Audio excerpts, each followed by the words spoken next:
Good morning, and thank you for coming today for the release of the final report of the Clinically Appropriate and Cost-Effective Placement Project, or CACEP, as you will hear it referred to throughout today's briefing.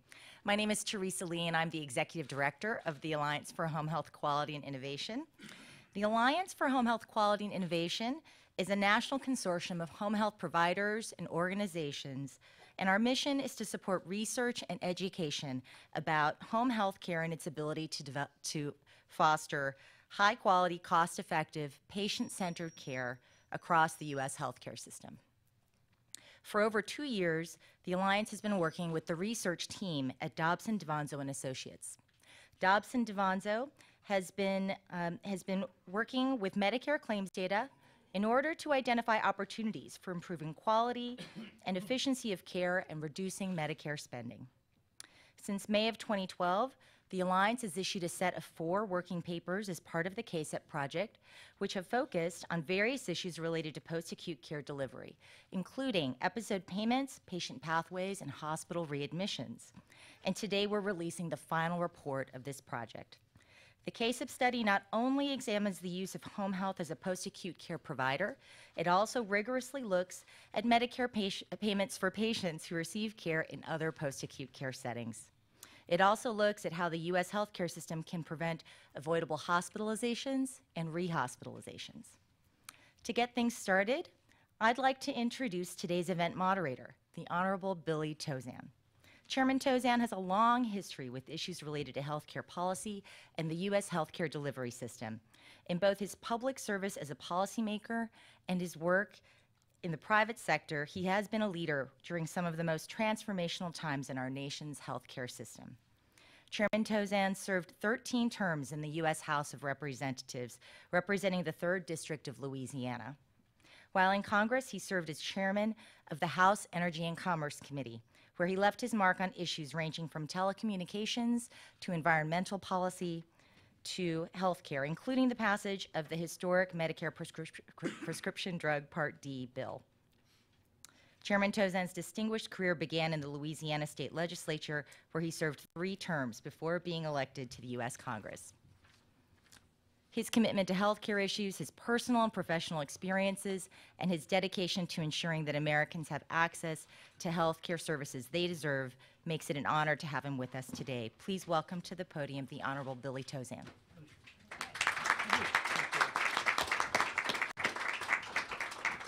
Thank you, Teresa. Let me further identify myself for you. I'm a cancer survivor and a Medicare eligible senior. Like many of you in the room who are maybe looking forward to Medicare one day, I think we share a common goal of making sure that Medicare services continue to be provided for seniors and that we increase, not decrease, the longevity of the program. The question that has been troubling Congress for so long is, how do you do that? How do you extend the life of Medicare? How do you provide for continued quality care for seniors in the program and at the same time control the cost that is obviously putting the program in jeopardy in the not too distant future? The easiest, quick answer is, well, just cut reimbursements or punish people for spending too much in the program. What we have done instead is to look at something progressive.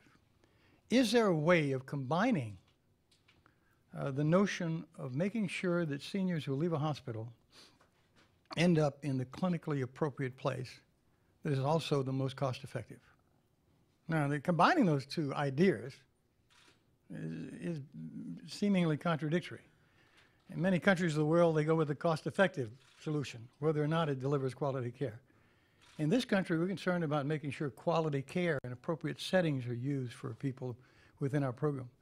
Combining that notion with the idea of optimal cost-effective settings, pretty interesting stuff. The question is, can you really achieve savings when you do that? Can you really extend the life of the Medicare program when you combine those 2 concepts? Well, we put the researchers to work on it. They're here today. We're going to hear from them. We'll hear from a distinguished panel, and then we'll take your Q&A on it. But before we do that, I want to introduce to you a gentleman who is quite remarkable, a member of the United States Congress, a freshman. This gentleman is remarkable in several aspects. One, he served 47 years in construction, architectural, and structural engineering.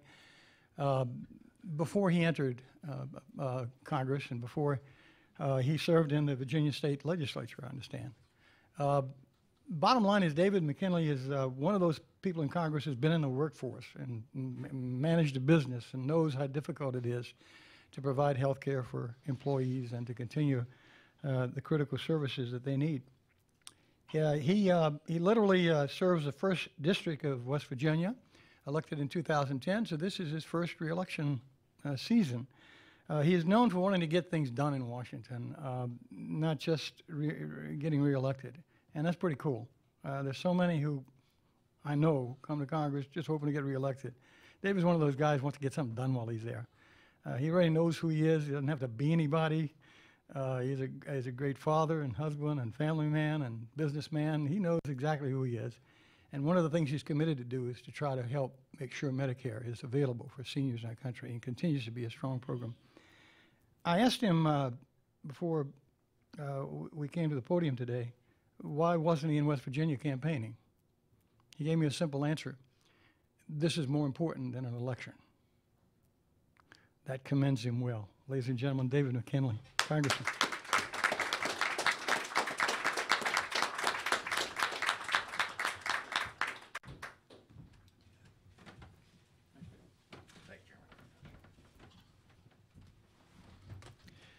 Thank you, Chairman.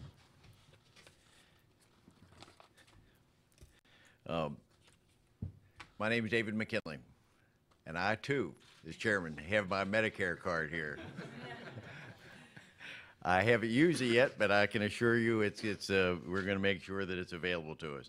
But thank you all very much for coming here today. Our country's Medicare program needs major reforms if it's to remain sustainable for future generations and to be strengthened for our seniors benefiting from it today. With 10,000 new participants added every day, experts are now predicting that the Medicare Trust Fund may become insolvent by the year 2024. Some are even suggesting as soon as 2017. Healthcare spending overall is on track to spend annually $2.7 trillion this year alone. This spending is only going to increase as our population continues to age. Clearly, we must make substantive changes if we are going to sustain and maintain the Medicare program. First, we need to combat waste, fraud, and abuse in the system that is estimated to siphon off between $40 and $80 billion annually. Fortunately, there are several initiatives working their way through Congress as we speak. But secondly, we should be pursuing other options of care. That's why Congress is looking for creative alternatives, for ways to reform Medicare that benefits both our providers and the beneficiaries, saves money, and reinforces the objectives that current benefits to seniors will not be reduced. This report you will hear about this morning combines innovative approaches to reforming our post-acute care.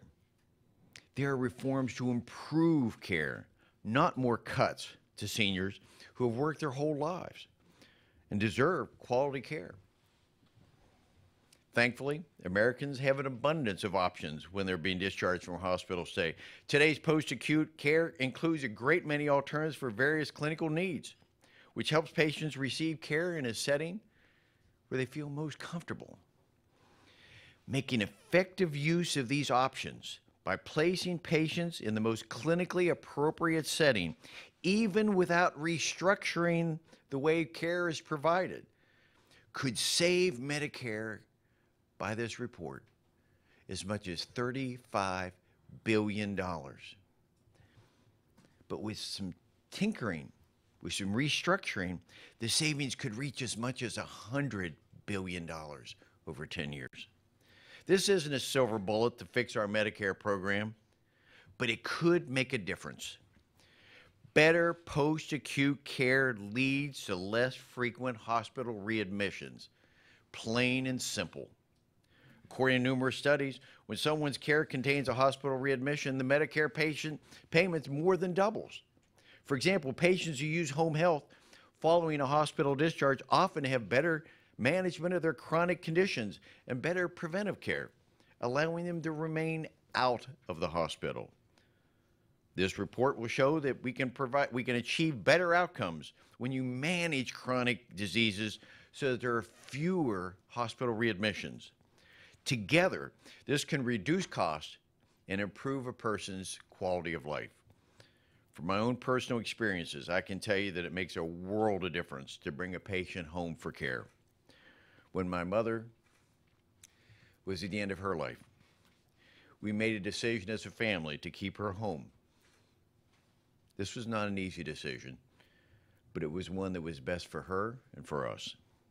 I knew that my mother received the best care we could give her, but she did not have to go back and forth to a hospital. The quality of her life, the dignity by which she was treated by her caregivers were immeasurable. In the end, did it save us money? I don't know. I'd like to think so. As healthcare policy stakeholders and lawmakers, we must look to payment policies to reduce our overall spending and provide sustainable Medicare programs for future generations. The analysis in this report allows us to look at what could be the next innovative step for home health care and all post-acute care. So I want to thank the Alliance for Home Health Care Quality and Innovation for hosting this event today and sponsoring this report. And I look forward to learning more about the creative and innovative approaches. Thank you all for coming today.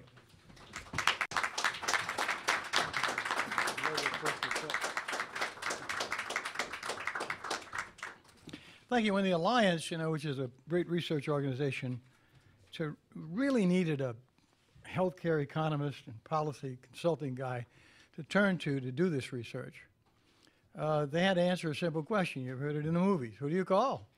You call Al Dobson.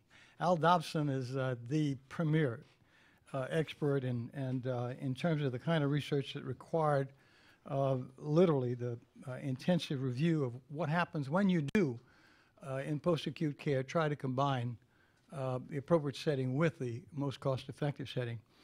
Before entering the private sector, Dr. Dobson served as a director of the Office of Research at CMS. He has extensive knowledge, obviously, on the impact of Medicare and Medicaid payment policies on healthcare providers and on patients. His expertise of the Medicare program itself is and has been essential to this project, which uses multi-year, patient-level, a full 5% sample of Medicare claims across facility-based settings to come to its conclusions. This extensive knowledge and background brought to bear in this study has produced an incredible result, which you'll learn from Dr. Dobson in just a second. You should know that he's testified before Congress, David. He's testified before the MedPAC Commission. He's testified before state, federal, presidential commissions, and survived them all. Ladies and gentlemen, an amazing individual and the author of our report, Al Dobson. Al.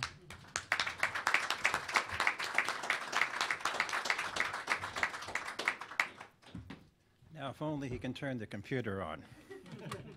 They tell me I can just lift it up. Oops, Audrey. It won't open. Oh, no. He's an economist. Come on. There you go. Okay. Now, I'm about to say we're not breaking the chain of Medicare beneficiaries. I, too, am a Medicare beneficiary and a small business manager, as did David. And also, my mother died at home as well by family choice, so we have much in common. I'd also like to start out by saying that you don't do a study, one person doesn't do a study like this. We had enormous support from our sponsors, and Dr. Devanzo, co-founder of the firm, is in the audience, and Audrey El Gamil, who figures out how to do things, actually is in the audience with us as well. So this is a transformational study, as Chairman Townsend said, and it really does look to say, what might the future be like? It doesn't say the future will be like this, and it's not a policy study. It's a technical study that says, what are the possibilities? And the first thing we note is that, as we all know, the Medicare Trust Fund is under considerable strain. We have to do something to save this program and to make this program that we all love so much continue. The Trust Fund, as David said, is we become insolvent by 2024, maybe earlier. Our studies suggest we can extend it some little bit, but every little bit counts, doesn't it, in our business? There's a significant opportunity for efficiency and savings. We look at, and I'm going to use some jargon here, but the index hospital, that's the hospital stay, plus the post-acute care episode, all care that follows the hospital stay, represents about 50% of Medicare fee-for-service spending. That's a big deal. If we could control 50% of Medicare fee-for-service spending, even a little bit, we could move the trust fund out a year, maybe 2, maybe 3 years. And the post-acute care in particular, which is sort of a stepson of the DRG system put in place in the 80s, it was spawned by that. Perhaps we can reform it. Hospital readmissions, we've all heard about hospital readmissions and the impact they have on healthcare expenditures. They double our episode experience. They double the cost when you have a hospital readmission. It's not just the readmission that comes about, it's all the care attendant to it. The other point we note is there's considerable overlap currently in the distribution and characteristics of patients treated across the post-acute charge settings. That suggests there may be possibility for savings by moving people from higher cost settings to lower cost settings. So the final dot point then is shifting patients into more cost-effective and clinically appropriate settings could achieve substantial Medicare programs. The trust fund could be expended by approximately 2.5 years. Now, in our study, we present 3 numbers, and we present many numbers, but the first number, 34.7, suggests that just by substituting people from higher cost settings to lower cost settings, we might save about $35 billion. If we got more aggressive and the Congress were to say, let's pick up 5.3% out of the post-acute care sector as it relates to these episodes, we might save $70 billion. And if the Congress got really aggressive and directed CMS to save 7.5%, we might save $100 billion. And that $100 billion could lead to 2.5 years reduction in the trust fund, extension of the trust fund. This is just pointing out what I've just said and the obvious that as you move from, I guess it'd be left to right, as you save more money, you extend the trust fund for a longer period of time. And obviously, the further you go and the more savings you get, the harder it becomes. Now, in our study, we have 3 kinds of episodes. The red episode, number 1, is the most episode. It follows from the Healthcare Reform Act, which essentially said, let's look at a hospital stay in 30 days. We look at a hospital stay in 60 days because the home health episode is 60 days long. But we also looked at what happens before you go to the hospital. We call that the pre-acute care. And we also looked at what we call the non-post-acute care, number 3. And number 3 says you come out of a community into the home health, and then you go for 9 months after that. So we have 1, which is the primary episode. You go to the hospital, and then you follow for 60 days, the pre-acute care and the non-pre-acute care. Each of them has a separate meaning, and eventually we're going to have to deal with people as they come out of home health in the community. We're going to have to deal with people before they go to the hospital. Today's studies primarily has to do, you go to the hospital, we follow you for 60 days. How do we handle that situation? We'll leave the others for another day. So what did we learn? We learned all sorts of things in terms of just doing the developed descriptive statistics. The first thing we learned is that episode frequency is highly concentrated in a few MSDRGs. That's a fancy talk way of saying that a few clinical conditions are concentrated in the Medicare population, and most patients come into the hospital for just a few reasons. The top 20% of some 700 odd MSDRGs lead to about 80% of the frequency and 80% of the expenditures.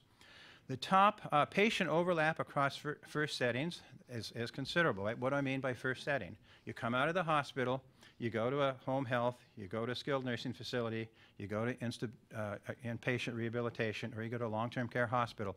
Each of those is what I call a first setting. Turns out that the patients that go to first settings are in many ways very comparable clinically. They're not all alike clinically, but many of them are. To the extent that they're alike clinically, then it's a natural question to ask, how many can you move from the higher cost settings to the lower cost settings? The variation in episode payments is new. We all have to think about this. It's a different way of thinking about care. We're used to thinking about a hospital case or a visit to a home health. This combines them. And what we do in this is we go to the hospital, we come out of the hospital, and all the places we go to after we come out of the hospital are part of the episode. Now, what's tough about this is if you're trying to understand this, not only do you have to understand the hospital, but you have to understand why people go to the first setting, why people see physicians, why they have readmissions, and all the things that might happen to patients as they move across. So in order to have policies associated with it, you have to understand the data. If you don't, you can't possibly have a rational policy. So the number of stops, that's the number of places patients go to as they leave the hospital, are what drive the intensity and the variance across our pathways. The formal first setting, again, I've explained that, the first place you come after what I call the index stay, have very different expenditure levels. That alone raises the question, might we move people from higher cost to more efficient settings? If the people are clinically appropriate, clinically comparable, perhaps we can move them to some savings extent. Now, patient pathways comprise a number of sequence stops, as I said, the patient makes across various providers over time once a patient leaves that first hospital stay. Now, providers are not accustomed to thinking in terms of pathways. I've talked to many providers. We have a system now where what we call siloed systems, where we pay this provider that way and this provider that way. They don't think across the very provider settings. This kind of an episode forces the people to think, as the patient moves through the system, what is the continuity of care? What are the transitions of care, one setting to the other? This is where we fail as a nation to really get the continuity of care properly and the transition of care properly. And one of the things we're implying with our study is if we could get that right, and our literature review that Joan and Audrey conducted is very strong on that point, we have the tools in this country. We just have to figure out how to apply them. The presence of a readmission, again doubles the Medicare expenditures and the pathway complexity. And the bottom point is in many ways the most important. Those of you that are aficionados at even a small level of healthcare finance know you can't have a payment system unless you understand the patients and you can clinically adjust the patient such that payment is fair. If you have a really sick patient, you have to get paid more. But what is a really sick patient? In our study, we looked at patient demographics, including functional status. We looked at severity of patient chronic conditions. We looked at the number of patient comorbidities. We looked at medical, surgical, and we looked at a lot of regional stuff. We have an index for your district, actually, in our study. And all of that makes a difference in where patients might be placed and how they can better move through the system. I'll just highlight one thing we've done that's unique to this study, and Dr. Davanzo led this effort. That is, how do you understand functional status? There's 3 measures of functional status across the systems, but they don't talk to each other. And what Dr. Davanzo figured out is to have an 8-point scale where these functional status measures are comparable across the settings, which allowed us to enter them into our modeling. I don't believe anybody else has done that, and that's a first for this study. Now, this slide on the top in the red circle essentially says that MSDRG 470, and that would be major joint replacement or reattachment of lower extremity without major complication and comorbidity, that's a mouthful. But the ones are easy to understand. It essentially says across those 3 settings, home health, SNF, and IRF, number 1 is all the same thing. The literature is rife with examples of how you could move people across the settings, maintain, if not improve, the quality of care.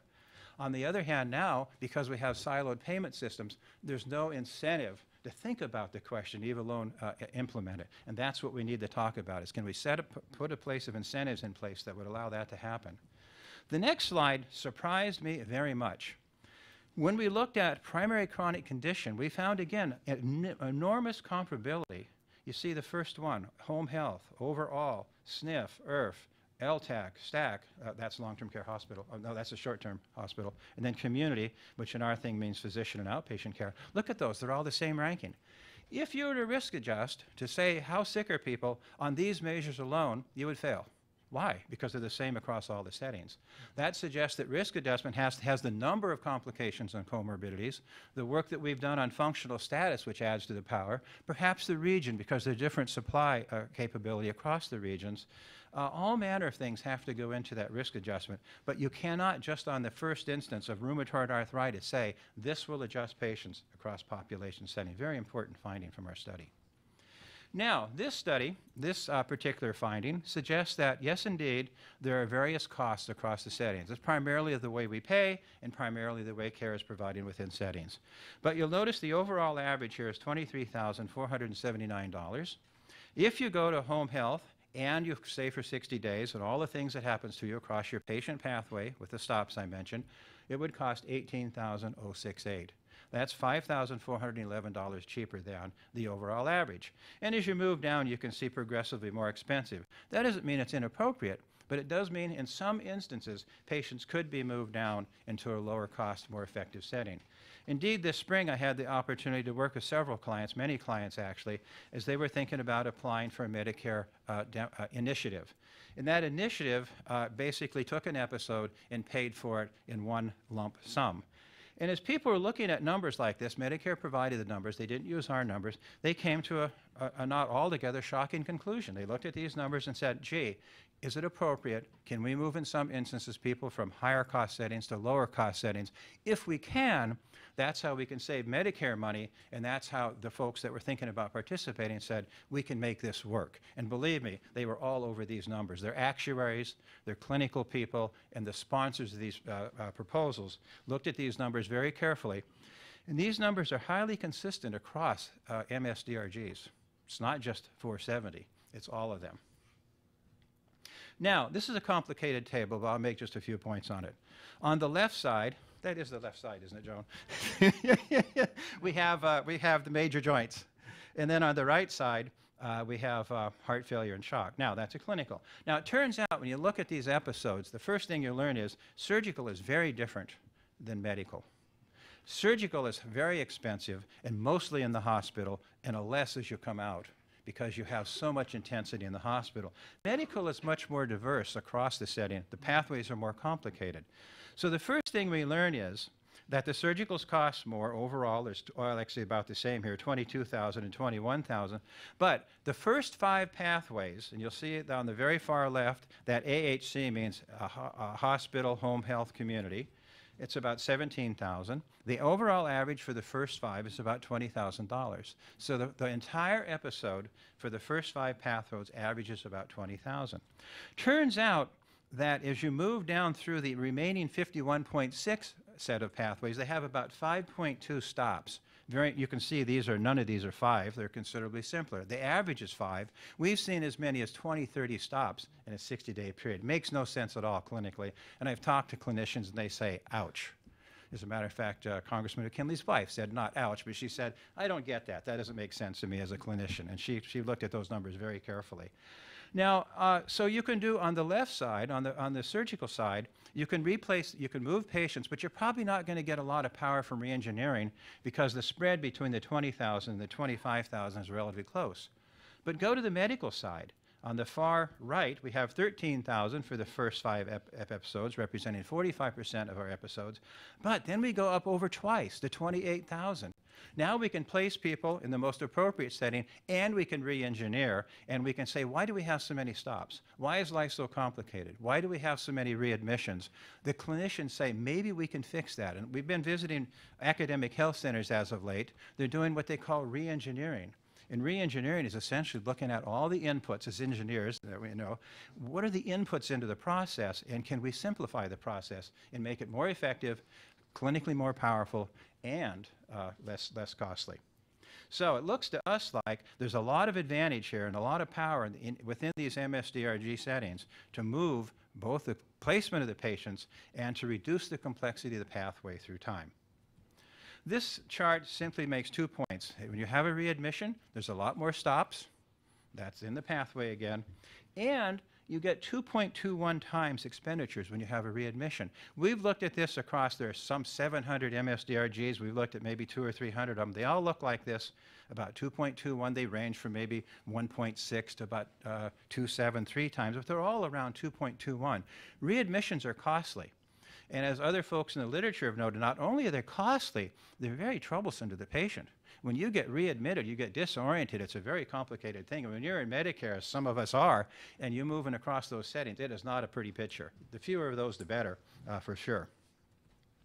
So, what are we thinking about here? A fellow named David Cutler from Harvard, a very famous healthcare services researcher, noted, in effect, that if you think of transformational policies and you don't think of incremental policies, maybe you can get broad results.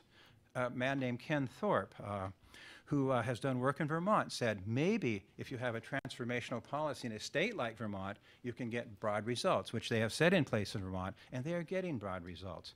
Now, as it turns out, in 1983, we put in place the DRG system. It was transformational for the hospitals. We set the incentives. What used to be a revenue center became a cost center. And believe me, when something becomes a cost center and you run a small business, David, you pay attention, don't you? Because if it's a revenue center, great thing. If it's a cost center, watch it carefully because it costed you money on your bottom line. And what we're talking about here is taking an episode, putting it together across all the episodes, all the stop, and then all those little stops becomes cost centers, not revenue centers. That means people are going to watch them, and they're going to say, do we really need that stop? Is there a way we can prevent that readmission? Is there a way we can reduce cost across each of these episodes? So in the bottom box there, we say that, yeah, we've done some modeling. One of our reviewers said, be a little careful what you say here because you can't model this stuff precisely, but you can be directionally correct. And I think that's what we really need to understand. Can we, if we approach these kinds of, use these kinds of approaches, save the trust fund 1 year, 2 years, 3 years, whatever? Now, the VA, Veterans Administration, has done exactly this. For 20 years, they have put in a process of using home-based primary care. They've got remarkable results. We talked to the man who put that in place, a physician, and they reduced hospital admissions by 31%, nursing home admissions by 25%, days of care, hospital days of care by 80%, nursing home days by 90%. We're not remotely suggesting that Medicare can do that, but maybe directionally Medicare could go that way. If so, that would be a very powerful achievement for the Medicare program and help all the folks that are responsible for the Medicare program extend its life and its solvency and its viability to seniors. Now, this is the numbers we've spent the last couple of years producing. On the right side, we have the 34/7 that I mentioned. We have the 70 that I mentioned, the 100 that I mentioned.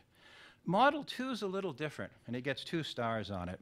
What that means is Model 2, the savings are a % of both the hospital stay and the post-acute care stay. It averages across them. Audrey's thinking I got it right. Thank you, Audrey, for the footnote.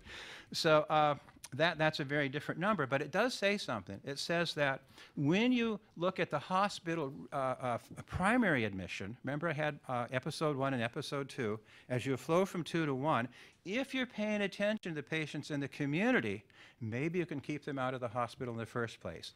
And a viable place to look there is what's called ambulatory care sensitive position, which essentially means if you're diabetic, if you're congestive heart failure, often you shouldn't be in the hospital at all if people are watching you carefully. And that's what that says. And our study suggests that might save about $40 billion in 10 years if we reduced half of those. We also have an offset. You get nothing for free in this world. We're economists, no free lunch, right, David? Mostly no free lunches. So that said, we offset for every dollar of savings, we put 75 cents back into it that it costs to save. So we save net of 25 cents. That's why the number's kind of small. You'd think that if you could save 50% of ambulatory care sensitive positions, you'd save a ton of money. Well, 40 billion is, something. But it's not as much as you'd guess because we have such a heavy offset. It takes money to save money in this business. Down below, we have some numbers that relate to readmissions. And all we're saying there is if the Home Health Committee went at various ways of reducing the number of readmissions, we could save between 4 and 12.5 billion. It's not monster money, but it's fair money, and it's money that could be had if we really paid attention to what we asked the Home Health Committee to do, and they went after it aggressively. That's just the Home Health Committee within their settings. Now, the top chart above is this complicated thing, but it essentially says when we did our modeling, we asked ourselves some basic questions. The first is it possible to move people from higher cost to lower cost settings? So you'll see all the arrows come down. You'll see in the middle we have an arrow coming from the rehabilitation to the skilled nursing facility, and it only goes one way. Why? Because there's a thing called the 75% rule, which this rascal probably had something to do with. And that rule essentially said that the inpatient rehabilitation facilities could only do certain things, and that reduced their volume. So we didn't want to go counter to what Congress had said, so we run the arrow to the left. On the very bottom, we have a connection between the outpatient therapy and the home health, because when we presented this to folks in government, they said, you really have to think about that relationship because in our visits in the site, in the real world, people flow rather fluidly between outpatient therapy and home health care. So when we looked at these models, we asked ourselves 3 questions. 1, can patients plausibly move down? And then we estimated the probability that somebody in an LTAC could go to a SNF and somebody in a SNF could go to home health. So we got a probability with all those clinical adjusters and functional status they mentioned. We asked ourselves the question, could people move down? Then we said, if the probability shows a likelihood that somebody could move to a home health or to an outpatient therapy, then we assign people with a model to a new setting, a lower cost setting. Finally, we said, well, how much should that person cost? And then we did a matching process that said, if you're moved into home health, is there somebody else in home health that looks just like you? If so, we bought their cost, we assigned them to you, and that became your new lower cost. And when you read our report, if those of you that are brave enough to do that, you'll see that, yep, there's movement around all over the place that you wouldn't have guessed from looking at this chart because we reassigned people a new episode, which actually changed their physician visits and such. On the bottom chart, it just suggests that, yeah, we're moving people around. This has 80 MSDRGs in it because we put a filter on it. We said to ourselves, you know, you don't want to take somebody on a ventilator in a long-term care hospital, move them to home health. It makes no sense at all. So out of the 700 possibilities, we only looked at 80, and those were the high-cost ones where the money was. Always go where the money is. And secondly, ones that there was already some bit of a spread across the settings, and we just kind of pushed that spread a little bit, moving people from the high-cost settings to the lower-cost settings. Again, just for the 80 MSDRGs, we show that the distribution across first care settings changes. We move up in outpatient therapy. We move up in home health. By that I mean the distribution moves from 35.8 to 43. We move down in SNFs because they're a higher cost setting. We move down in IRFs, and we move down in LTACs. Now, because this is just 80 MSDRGs, these averages look starker than they are because when you smooth it across 700 MSDRGs, the net result is smaller movement because we're only moving for 80 MSDRGs across all of the MSDRGs. But it does suggest, our modeling suggests, movement is possible. We can put people in more efficient and cost-effective settings. And the literature suggests if you do that, and if you get better continuity of care, and if you get better transition care, it's better for the patient. Not only does it save the government money, not only is it good for the trust fund, but it's good for the Medicare beneficiary as well. So what did we learn? We learned there's considerable patient overlap across post-acute care settings. That suggests that, yeah, there's a possibility here. We don't know how big, but our modeling suggests it's substantial. Shifting patients to clinically appropriate, lower-cost acute care may optimize care and increase program efficiency. That's a win-win for both sides, us, the beneficiaries, and for the trust fund and for the taxpayer. I guess that's 3 wins. The CACEP model reform with patient adjustment could produce additional Medicare savings and extend the trust fund by 2.5 years, plus or minus a bit. And CACEP may be a model useful to policymakers to think how you're going to solve this very intractable problem, and maybe this model will help you think about it in the future. Thank you. Thank you.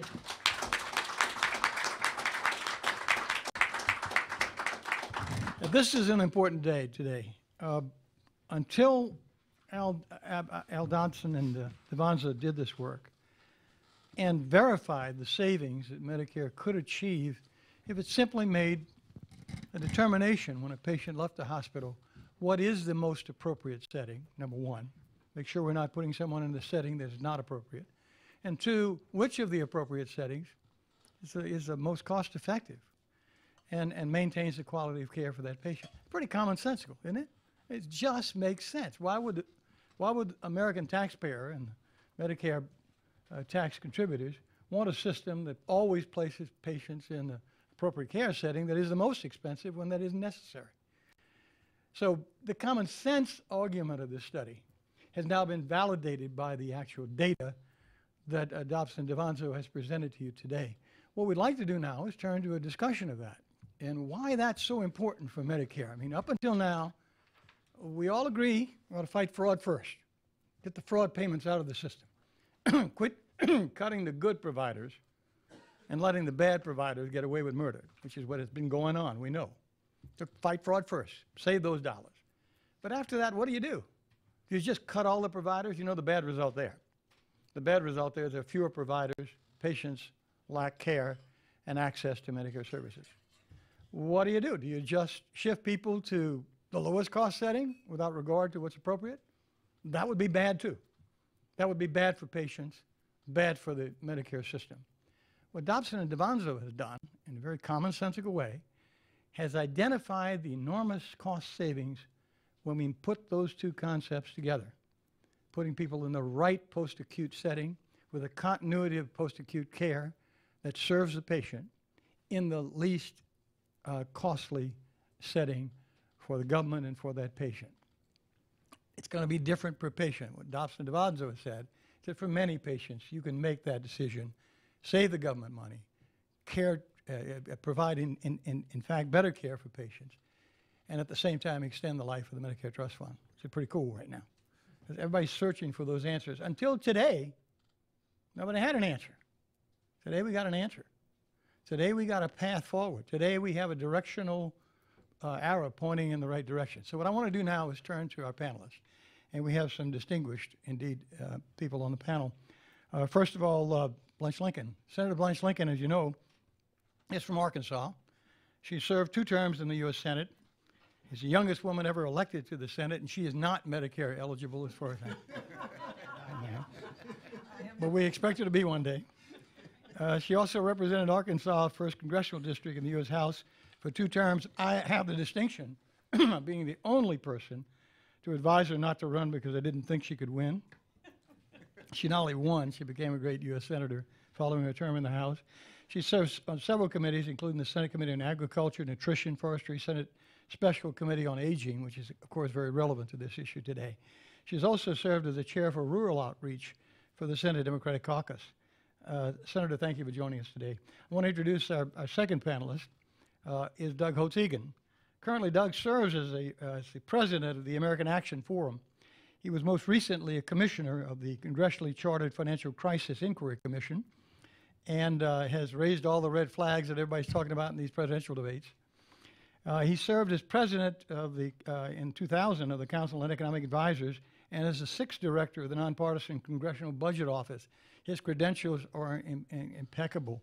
He's also held several positions at Washington think tanks, which is hard for occasion to say. We usually say think tanks. And he can provide a unique perspective on the economic state of the Medicare program today. Doug, thank you for joining us today. What we'd like Blanche and Doug to do is give a short opening statement, and then we'll get into some Q&A and turn it over to questions from the audience and from those who are joining us on the webinar. So we'll start with Blanche, please. Senator Lincoln. Thank you, Chairman Tozan. A very special thanks to the Alliance for making all this possible, and obviously a very special thanks to Dr. Dobson for your very thoughtful presentation and a thoughtful study. I think that I'm delighted to be here with this panel to have this real discussion. And, you know, this is a question before us that doesn't have an easy answer, but it has an answer. And it's one that we've seen the beginnings here in the discussion of where we need to go in order to solve the problem of ensuring that Medicare is going to survive and that it's going to survive in a good way.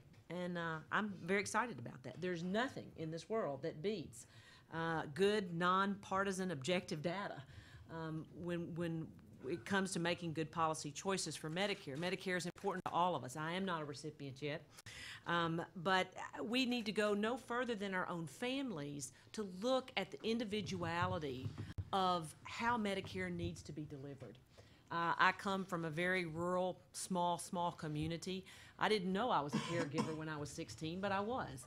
I had one grandmother living with us and another grandmother that lived, 3 houses down. I took dinner over to my grandparents, in the evenings or swapped up with my cousins.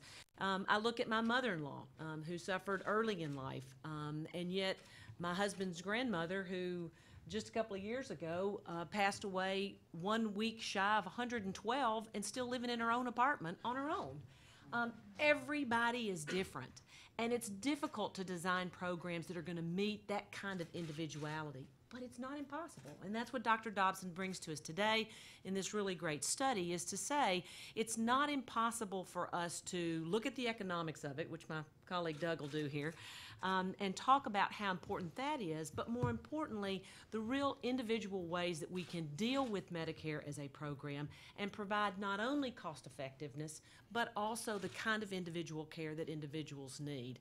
And it is different, there's no doubt. We've got tools, as Dr. Dobson has mentioned, and that's what we have to look to. I look at the delivery of Medicare in rural settings. That's what's I know the best.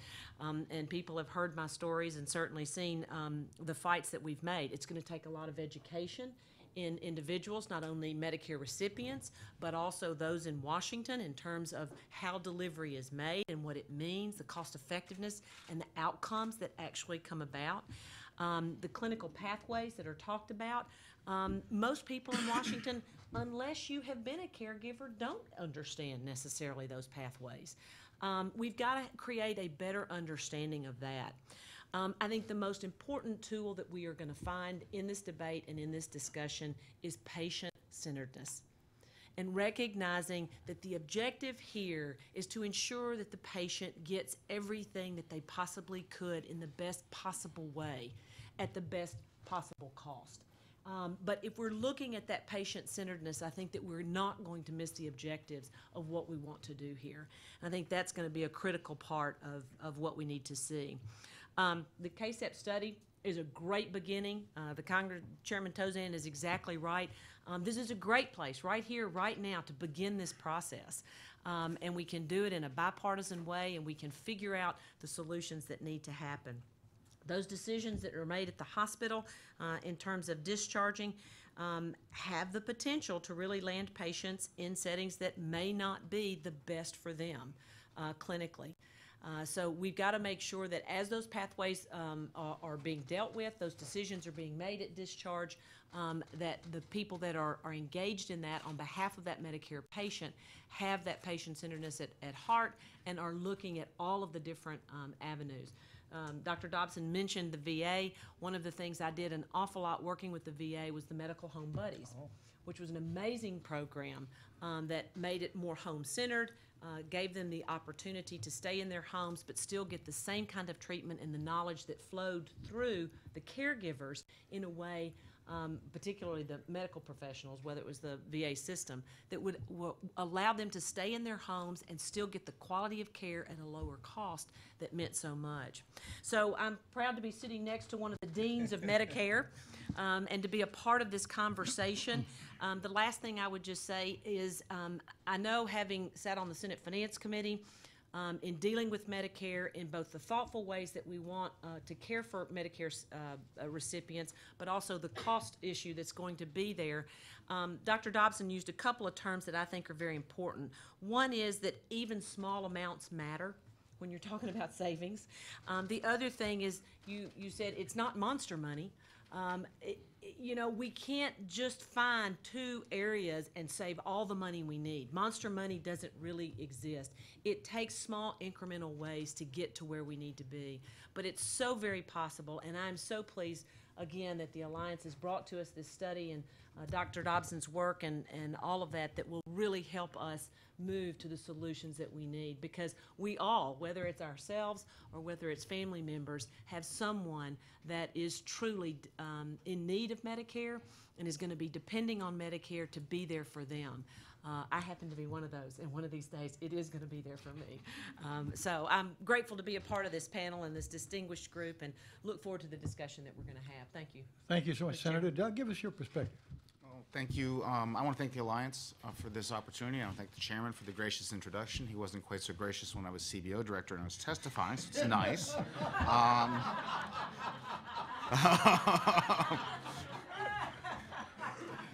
About Medicare. It's a new world. It's a new world. I want to congratulate Dobson and Devanzo for just a fabulous study. I mean, it really is spectacular. And it comes in a very important moment because, as those who've talked before me have really pointed out, and cannot be emphasized enough, Medicare is at a crucial juncture. Everyone has their own favorite numbers and metrics of the problems. Trust funds running out in 2024, 2017, I don't think raise enough alarm. I mean, the reality is that right now, the gap between premiums coming in, payroll taxes coming in, and spending going out is $300 billion. And we are going to have 10,000 new beneficiaries every day. And this crucial piece of our social safety net is going to fall under its own financial weight unless we find a better way to do business. And this study is about finding a better way to do business that can actually address this this real big problem that our nation faces and do it in a way that delivers high quality outcomes for those we're trying to help. And I think that's absolutely crucial. We cannot continue with a program that is responsible for a quarter of all the federal debt outstanding since 2000 and pretend that somehow we're doing fine. We have to change the way we do business, and I would hope that once we get past the political silly season, we'll get serious about doing something about this. It's absolutely crucial. It's crucial in addition because we've only had one strategy for dealing with this problem in the past. It's the one Chairman talked about, which is we'll just pay you less. And that ultimately backfires because we are going to see providers of all types, hospitals, doctors, you name it, exiting the system and damaging the quality of the care that our recipients are supposed to receive. And it's also important because Medicare is an important driver of medical practice patterns in the United States. The decisions made in the Medicare system and the incentives provided for care and pathways for care are going to spill over into the remainder of the medical system, and it's absolutely crucial that we get it right in Medicare. So this is a very important issue. I think there's no single more important issue that we face as a nation, and this topic comes at this paper and study coming at a very crucial time. There were these hints that have come up about the fact that you might be able to find something. The VA experience in particular with their home-based care really did suggest that if you thought through this, you could provide the win-win, which was better outcomes, but also just considerably less spending, about 24% less in the VA experience. And I wouldn't be Doug Holtz-Aiken if I didn't take this moment for shameless self-promotion. The American Action Forum has a primer on the VA program, which is going to come out in a week or so, and I encourage you to look for that. But let's talk a little bit about the study. First thing is, as a former academic and CBO director, this is a great study. It has acronyms. It has tables. It has charts. It has tables and charts full of acronyms. It has models. It is at times almost unreadable, and I loved every word. It's fabulous. It really is. But there's some serious takeaways about the ability, I think, both to control costs with fraud, the first priority. There are some pathways in here that you just sort of look at and wonder. And it also shows that if you pick the right settings, if you do the clinically appropriate thing, you can get fewer readmissions and you can get better outcomes, save some money. It's just a bright spot in a very tough problem. And just to go into the geek world for a second, the thing you'd worry about with a study like this is that you'd find something that was baked into the cake because the people who end up in a setting were somehow selected because they're appropriate for that setting, and as a result, they were cheap in that setting. And all you're finding when you do these tables is that the system was already working. It was putting people in the right place. The way you'd test that is you'd randomly assign people excuse me, to different settings and see if you got a difference. Well, if you look at the tables and things here, it looks like random assignment already. I mean, you can't figure out why people are going into their first step. And so there's a lot of reason to believe that what you're seeing here is actually really on the mark and that they have found something in the data that's quite powerful. The other great thing to come out of this is just a constant reminder of something that Senator Lincoln mentioned, which is you don't have to reinvent the entire world to do a lot of good here. This is concentrated in a few DRGs. It really is. And it's like almost everything you look at in Medicare, there's always a couple of outliers that if you just find them and do better with them, you can just control a lot of program costs. I think this tells us exactly where to start. We don't have to know everything about every possible DRG. We just have to concentrate on the ones where the money is and do a lot of good. And then I think the last thing I'd emphasize is another thing Senator Lincoln said, which is this does point you toward thinking about episodes of care and getting away from the fee-for-service system, and it will be patient-centered as a result. And my longstanding discomfort with the Medicare system as it stands is that it really is very good at what it does. It pays hospitals in Part A, it pays doctors in Part B, it pays some insurance companies in Part C, it pays some drug companies in Part D, but you can't find a beneficiary in there anywhere. And what we need is to have a Medicare system that is centered around the beneficiary, aims to have episodes of care which deliver high-quality outcomes, and in the process, I think we'll get just a lot of savings. And so this is a very promising study. I'm thrilled to have the chance to talk about it. Obviously, now comes the hard part, which is confirming the results. It's always good to have confirmation, and then developing some financial incentives within the program to steer people to the pathways that appear to be both cheaper and clinically appropriate. Thank you. Hey, that was great, Doug. I like you a lot better now, by the way. Well, it goes both ways. That was an excellent discussion. Here's the rub, though, and I'd like you all to address it. And David, thanks for staying, because at any point you want to join in the conversation, please feel free. The real rub is that we all expect doctors and hospitals and discharge planners to send patients to appropriate settings.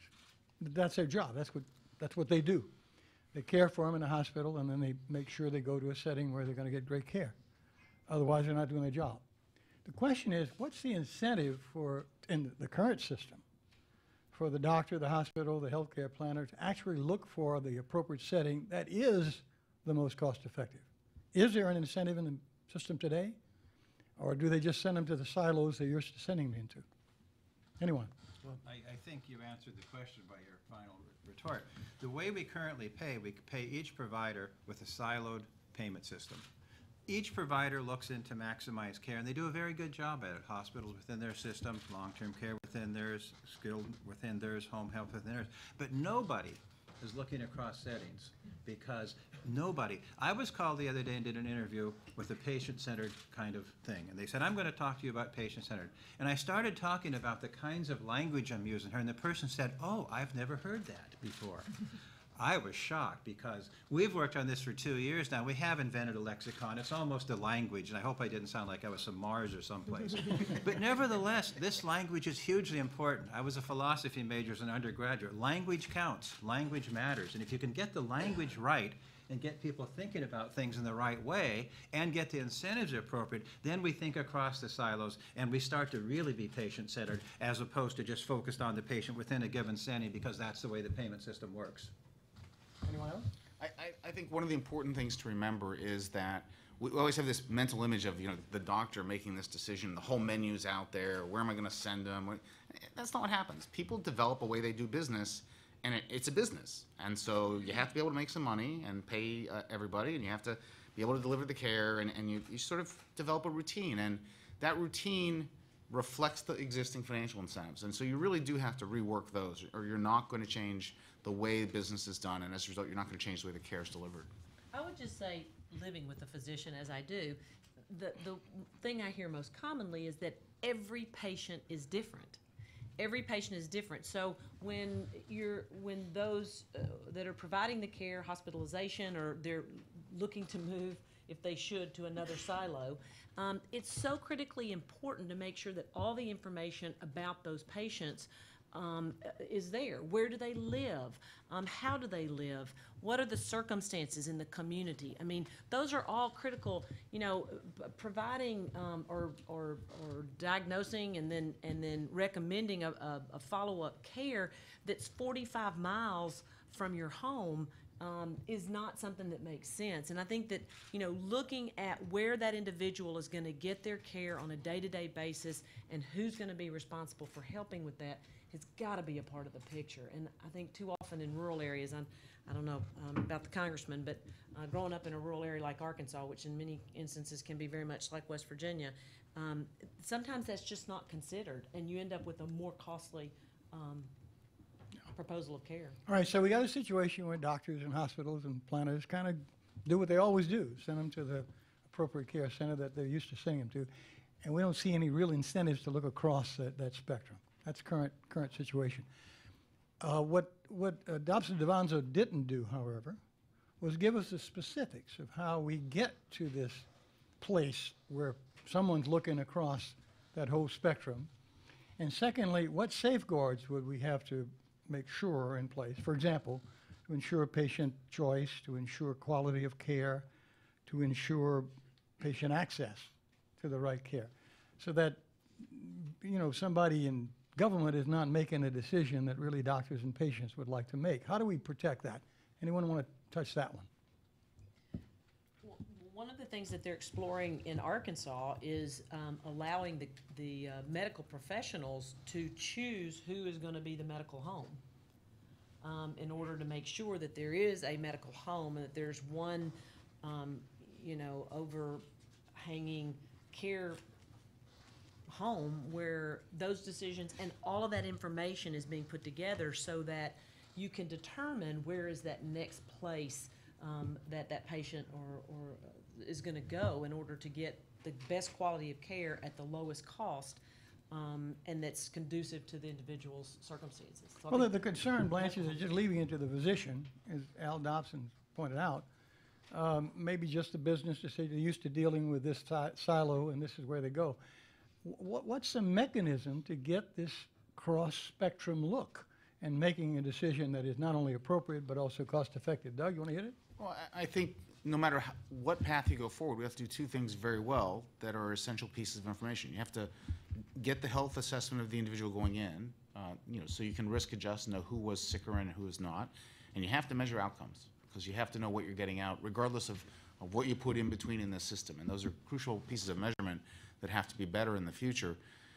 Past that, there really are two broad branches, and one is you do lots and lots of studies and you develop a very large flow chart or best practice guide that says here's a person, this is the pathway they should take, and you start just shuffling them out. I'm skeptical of that because I think that's a little too heavy-handed. Or you place the provider in the position of making the decision and give them a financial incentive by just sort of looking at the entire episode and paying for that and letting them pursue the least cost approach to the care, knowing they're going to be measured on quality at the endpoint. It's very important in this. Yeah, go ahead, Al. I was going to say, when we built DRGs in '82, That's it. we had the choice that Doug just mentioned. We could have, as bureaucrats, if I may, I was one, we could have said, let's see if we can design an optimal process of care, and we'll pay for it. Or we said, let's look at what the market did, let's set our prices based on the market, and let's let the providers decide what the appropriate care is. We took the latter because we weren't smart enough to figure the former out, and I believe that's exactly right. Nobody's that smart. But if you get the incentives right, and we did with DRGs, we got the incentives right that the hospitals started to reformulate the way they provided care, and overnight, hospitals changed the length of stay, they changed the where is care provided, they changed their formularies, they changed a ton of stuff because the incentives were changed. But one thing we didn't do, and we actually mentioned it in the '82 report to Congress, we said, if the payment incentives arched across the various settings, you'd have more power. And we didn't think, we thought maybe DRGs would last 5 years, and maybe we'd go to the next step, and Doug, yeah, you get it. So here we are 30 years later, talking about what we had in our report to the Congress that said, in 5 years, we'll get rid of these DRG things and we'll go off and do something better. Well, here we are 30 years later, and it's time we get with it. The other lesson and thing to remember is that what goes on underneath those acronyms isn't fixed in stone. I mean, that will change. And if you try to write a process that says you go to this one, this one, this one, and they change over time, that's really a terrible route. You want to let those things actually respond to the incentives and provide better care. All right. I'm going to turn to the audience right now, if we can. You had your hand up, sir. Go ahead first, and I'll get you next. Yes, I'm Richard Brennan, I'm the Executive Director of the Home Care Technology. Richard, thank you. I'll ask all the questioners to do that. Identify yourself and who you represent. Thank you, Richard. DC, you have to do that. I'm with the National Association for Home Care and Hospice as well. And I just wanted to allude to one of the other things that you didn't mention. You mentioned patient assessments, which is important in ensuring that we have appropriate outcomes and measuring those as well. What we've been working on in home care also is part of the next generation would be the longitudinal care plan. And that is a way to look across the spectrum of care and determine if you're able to share a plan of care by having the doctor at the center and having the most appropriate setting, actually involved with, goals and interventions for the patient, that home care could play an important role in that. So there's a bunch of obviously policy things that need to happen in order to make that happen. But we've been focusing on enabling technology in order to do this, focusing on the assessments, patient assessments, better care transitions, and then also the home care plan of care. This is something that really is needed as far as the use of technology, not only electronic health records, but remote patient monitoring and telehealth. None of that is being incentivized by Medicare or the federal government at this time for home care and hospice. So I just wanted to see if you're able to take what you're talking about, which is a current look at how things exist, and bring down some of the policy barriers that exist, the homebound population, those kind of things that exist within the current model? And how far could you extend if you were to take a second look at your study? Where would you like to take it next? Go to it, Al. Fantastic point. Remember, if we had the three kinds of episodes: after the hospital stay, before the hospital stay, and after home care. After the hospital stay is pretty much business as usual. We just change the incentives, we get people in the right setting, maybe re-engineer care. But before the hospital, even there, you need a longitudinal care plan. That was implicit in my statements, implicit in our literature review, and absolutely necessary for patient-centeredness. If you don't have that, you don't have patient-centeredness. But what gets interesting is you move before the hospital, then you're thinking about a different kind of longitudinal care. You're thinking Veterans Administration, you're following people through time, and you're trying to keep people out of the hospital in the first place. That's a harder step, but I think eventually we have to start thinking like that. And then the third model we had, well, you're out in the community, you go to home care. Homebound then kind of inhibits what you really want to do in a certain way, which is like the VA, follow people through time, not necessarily restorative, and but you want to keep people out of the hospital, you want to keep people as well as you can. This isn't rehabilitative, this is just taking people's life process in healthcare, longitudinal care plan, and follow them all the way through, keeping them out of the hospital, preventing those readmissions. That's a step 3. So I believe you're exactly on the right path with the notion of longitudinal care plan, and they fit nicely within the thinking that we're doing about how those 3 kinds of episodes fit together. Teresa, you had something? Right, and I just want to reinforce too, because I agree completely with what Al said. To Richard's point, I think that one really important component toward getting there, toward really getting at longitudinal care that's well coordinated across the spectrum, electronic health records are really critical, and particularly for long-term and post-acute care providers, there's definitely a need to get to standards and interoperability so that we can optimize use of electronic health records. I just want to add that that's going to, it is absolutely essential in terms of longitudinal planning and what that brings us, but it's going to take a real educational effort to do that. I just go back to Part D, which I was one of the Democrats that voted for Part D. It took time to get people focused on and understanding what Part D was, what it meant, how to get them into it. And so I think the sooner we get engaged in this and get going with much of what we've seen here, the better off we'll be, because we're going to have to educate the public on it. But before I take your question, we have one on the web. Let's go to one web questionnaire. Home health is considered short-term and limited access due to homebound status, which is the question you raised, Richard. So how do you change rules to meet patient-specific needs and utilize, indeed, the most effective post-acute level of care?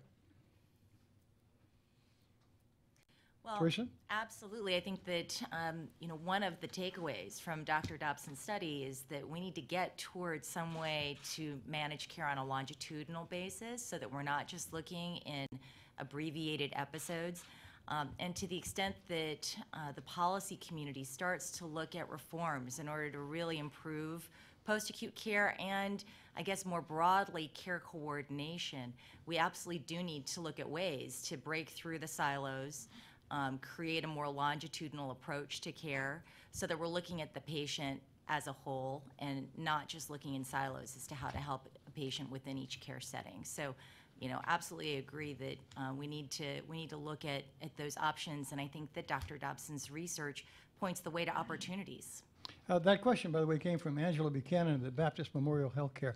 Doug, you wanted to add something? Yeah, I think the great transformational challenge is actually across not just Medicare and the sort of chronic and acute care services, but into other services which can be delivered in the home, like long-term care services, where there's no sharp dividing line in many cases to keeping someone on their drug regimen versus other things that they might need in terms of aids of daily living. So that in terms of breaking down barriers and the kinds of silos we have, given the demographics in the population, given what we know about caregiving in the United States, which is largely voluntary, largely women who are now largely going to have a job at the same time, the current system is just not going to stay together. And that's a real challenge that needs to be thought about hard. All right.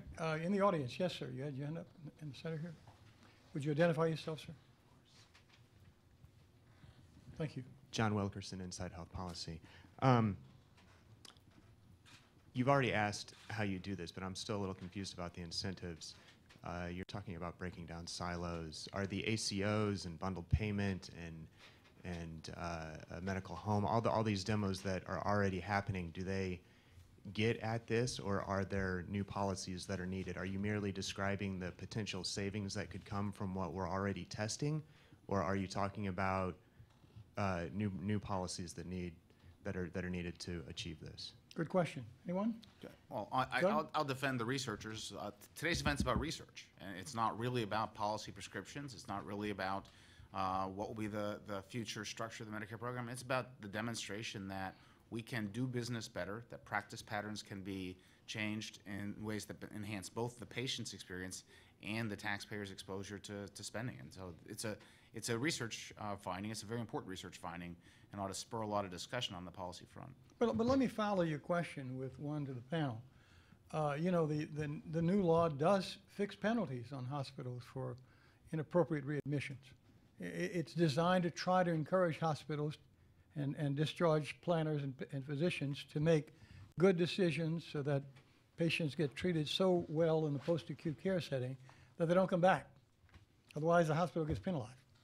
Is that a good enough incentive, or do we need some incentive for them to not only look at the most appropriate setting, but which of the appropriate settings is the most cost-effective? I don't know where that incentive is today, and the question is, how do we get one, and what should it look like? Well, I think you're right. I mean, we're talking about better government. We're talking about some of the things that work but need to be done better, and hopefully new ideas that are out there to create greater incentive for making better choices at that point, at that stepping off point from hospital discharge to whatever, whether it's home health or long-term care or what have you. And I think that's, you know, really key. Going back to the previous question, there's the one from Baptist. There are programs out there, and they're pilot programs, where there is remote monitoring, the medical home buddies from the VA, but there's also other home health delivery that's being done through remote monitoring, which can manage that transition to whether it's long-term home health or what have you, in a very economical way. So there's good ideas that are out there. We've got an innovation center. We've got new ideas that need to happen. And there's things that are working but need to be tweaked. I don't think there's any simple answer to that. And David, you see the conundrum here. The current incentives operate to punish a hospital for not putting them in a really good appropriate setting, but really doesn't reward them if they choose a setting that's less costly, even though it's just as appropriate. I'm going to put you on the spot. Do you hear anything at the Energy and Commerce Committee about whether or not incentives like that can be developed in Medicare? What's the thinking at the committee right now? And if you'll take a mic, just give us some idea what's going on at Energy and Commerce. Oh, thanks a lot. I was going to say, because I'd served 28 years on a hospital board, well aware of how patients are moved into various settings. And I've raised this question with the chairman because also the idea of where we're going to move the patient, how that's going to work. And they don't have a good answer yet. Mm-hmm. But I'll tell you right now, Chairman, I'm relying an awful lot on my wife. She's a critical care nurse specialist and has written 2 books on healthcare. And she's been an absolute phenomenal person to be a resource for me, and we're spending it. I'm going to get her together with the chairman. We've already made those arrangements to try to figure how we can move this down the food chain a little bit further. So right now, Chairman, there's not a solution. Yeah. But that's what's so important here today. You've offered us something, and shame on us if we can't move it. Thank you. Excellent. Thank you, David. I got to see if I can send my wife to med school or something. That's a great. She's 23 years younger than me. I'm going to need a nurse real soon at home. Anyone else? Questions out there? Panelists, you want to add anything? We wrap it up. Let me ask you each final comments. Anyone? Well, I just want to repeat that this is a very, very well done, a very important piece of research that actually does arrive at a crucial moment. And one would hope that it would spur exactly the right kind of follow-on research and policy discussion, because we really do need to think hard about these issues. I would just add, there's no simple solution, but this is an excellent beginning, and I think that the CACEP study that's been done here is going to give us a great opportunity to really look at what has to be done. And care coordination is critical. You know, so many of the things that we've talked about here are going to be a big part, whether it's remote monitoring and other things. But without a doubt, I think the most important is recognizing that it's got to be patient-centered. That patient-centeredness is going to be a key component. I think there's hospitals now that are, you know, they're looking at value-based purchasing and a whole host of other things that save them on their bottom line. This is a place that can save them on their bottom line. And if we incentivize that, I think that that's going to be a helpful thing to be able to move across those silos and really get the best value and the best quality of care in the outcome for seniors in Medicare. That's going to be good. With DRGs, we crafted a system that changes incentives. We need to craft a system now that changes incentives, so what? So people think differently. They have to think across. They have to follow the patient. I believe we can do that. We haven't figured out how to do it now, but we did it with DRGs 30 years ago. We can certainly craft a set of incentives now that incents people to do the right thing, not necessarily what's going on now with the silos. Got it. Teresa, anything else? I just want to thank our research team from Dobson, DeVonzo and Associates. They've provided us an excellent study that really highlights opportunities for clinically appropriate and cost-effective placement, both in post-acute care, but also for use in attempting to prevent avoidable hospitalizations and rehospitalizations. It's a tremendous evidence base that is going to provide a lot of information for policymakers to chew on. Thank you. All right, so what we have done today is we've discovered and outlined in great, wonderful charts and diagrams a third way. The first way was just a cut. We know the damaging effects that has on both the provider community and patients eventually. The second way was simply to penalize in some fashion, to go after the fraudulent players and penalize people that spend money in the system that shouldn't do it, and that's part of the solution, obviously. But we presented a third way, and $100 billion is nothing to sneeze at. Extending the trust fund for 2.5 years is nothing to sneeze at. Those are big numbers, big solutions, maybe not everything, but big solutions. And what we presented today is a situation where Congress and healthcare policymakers in this city can no longer say there's just two choices, just to fight fraud and cut everybody. There's a third choice, delivering better quality care across the silos, but at the least cost setting for a patient, so that the patient gets the great care without having to go back to the hospital and the hospital getting penalized. Thank you so much for the panel discussion, for your questions today, for your attendance. The Al Dobson DeVonzo report is going to be available. I think probably be posted on the web, I think. So those of you who want to see it in much more detail, it'll be there for you. Please, if you have any further questions, direct them to Teresa, and we'll make sure that we get you some answers if we can. Thank you so much. Appreciate it.